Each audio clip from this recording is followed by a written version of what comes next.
Hey, my name is Marlon Watson. I'm a community organizer in the city of Chicago, and I'm doing this GoFundMe for my cousin. My cousin Lachey, who lives in Fort Worth, Texas, called me a few weeks ago and told me he had a gun put on him by a McDonald's store manager. So I asked him what happened. He told me he went to the same McDonald's he and his kids always go to. Took his three kids to the McDonald's, went through the drive-through, ordered what they typically order, and got to the pay window, and they didn't add his drinks. They forgot to add his drinks to his order. So he asked the cashier if they could add the drinks. He'd gladly pay, and the cashier wouldn't do it. And they had a few words back and forth, and the cashier told him that he would have to get out of the line, go back around the store, get back in the drive-through, and come back and reorder. And my cousin said, "You know what? The line is wrapped around the building. Don't worry about it. Just give me a refund." So the manager wouldn't, the cashier wouldn't give him a refund. So my cousin insisted. Well, they had a few words back and forth, and the cashier ultimately admitted that she couldn't do a refund per her manager. They don't do refunds at drive-throughs or whatever the justification was. It was per her manager. So my cousin asked for the manager. The manager came and was visibly irate, visibly upset, and had a little attitude problem off bat. And my cousin asked for a refund. The manager would not give him a refund. And the manager went so far as to try and put the food through my cousin's car window and kept saying, "Take the food, take the food is good, we're not giving you a refund." Very irate and very angry. So my cousin calls, after going back and forth with the manager, he calls the Fort Worth Police Department and told them what happened. The police told him to pull over and wait till they get there. So my cousin pulled over, and as he was waiting before they arrived, the store manager came out of the store with his phone pointed at my cousin's vehicle, walking towards the vehicle, being real antagonistic and recording my cousin. So my cousin, being a man, got out of the car. He's in a car with his kids, so he gets out the car. He's like, "What's up? Why are you walking towards my car? What's up? What are you doing?" "I just came for. I'm waiting on the police. The police. I wanted a refund, but the police told me to wait. I'm waiting on the police. Why are you walking towards my car?" So the manager at that point pulls a gun, points it towards my cousin, and says, "If you walk towards me, I'm going to shoot you. If you walk towards me, I'm going to shoot you. You better get back in the car." So my cousin, thinking about his children, started to walk away from the vehicle and started asking the manager, "Are you going to shoot me in front of my children? Are you going to shoot me in front of my children?" So I guess the manager came to his senses when he said that, put the gun up, and started to kind of ease away. And he seemed like he had caught view of the camera in the parking lot, so he was trying to get out of the view of the camera. And shortly thereafter, the police arrived. And when the police arrived, they approached my cousin and started surrounding him as if he had the gun. So my cousin pulled his shirt up and said, "Look, I don't have a gun. You ain't got to search me. I'm unarmed. I called the police for him. He has a gun." So police went and talked to him. We don't know what transpired, but they never searched him. They never attempted to search him. They never arrested him, and there is no investigation pending. They wouldn't take my cousin's police report on the spot. They were very accusatory of my cousin as if he'd done something wrong. In fact, when my cousin asked why won't they deal with or arrest him or search him, they said because we're worried about these thugs with guns. And we know what that means. But either way, we did a little research and we found out. So before I get there,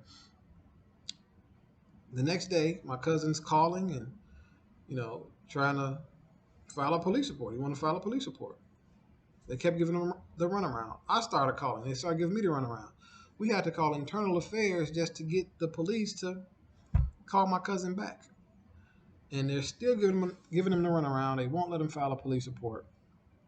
And we did some research and found out that the store manager's father owns the store, and he's a former police officer himself.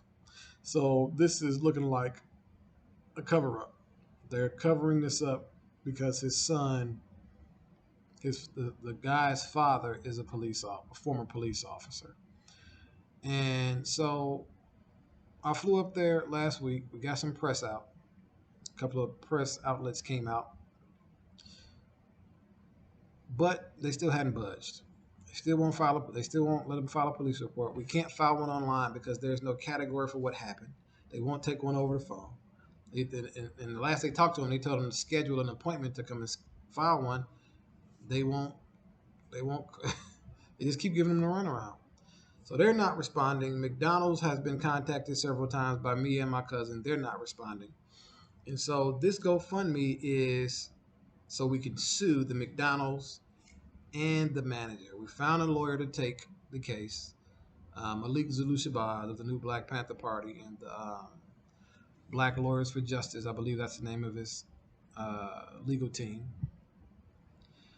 But he's going to take the case. He was actually at the press conference last week when I was up there, and the Black Panther Party up there is going to be helping us.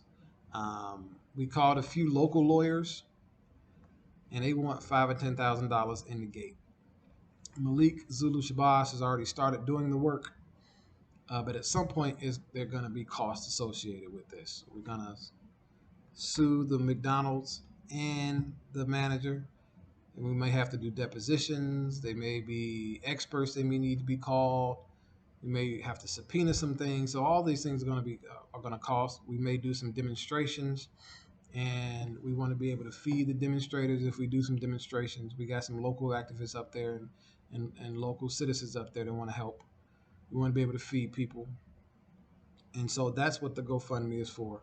Trying to raise $30,000 to $40,000. All of it is going towards the case. So if you can help, we would really appreciate it. And just as another thought, the first thing I thought about when my cousin told me what happened was this was a vigilante. This is a white vigilante. And this could have been another Trayvon Martin or an Ahmad Arburey, where vigilantes see black men as threats or problematic, and they want to take justice into their own hands, which is absurd because the only unjust thing that occurred that day was my cousin having a gun pulled on him by the vigilante / store manager. So these type of people have to be held accountable. And so if you want to help, we need you to. We appreciate it. Please donate and share this GoFundMe with your friends, your family, on all your social medias, Twitter, Instagram, Facebook, Snapchat, whatever else. We need your prayers, your chants, whatever it is you do. And if you're in the Dallas-Fort Worth area and want to come out and connect with us, you can respond here, or you can email me at freedmenchicago@gmail.com. That's Freed, F-R-E-E-D, men, M-E-N, Chicago@gmail.com. There are some local folks that came out last week. I'll be going back this week, and we need your help. We need your help. So please donate. If you want to donate 100, 1,000, 10,000, if you want to take care of the whole thing, but please help us out. We're gonna have to, as always said, fund our own liberation. So donate, help us out. If you're concerned about justice, help us hold these folks accountable. Thank you.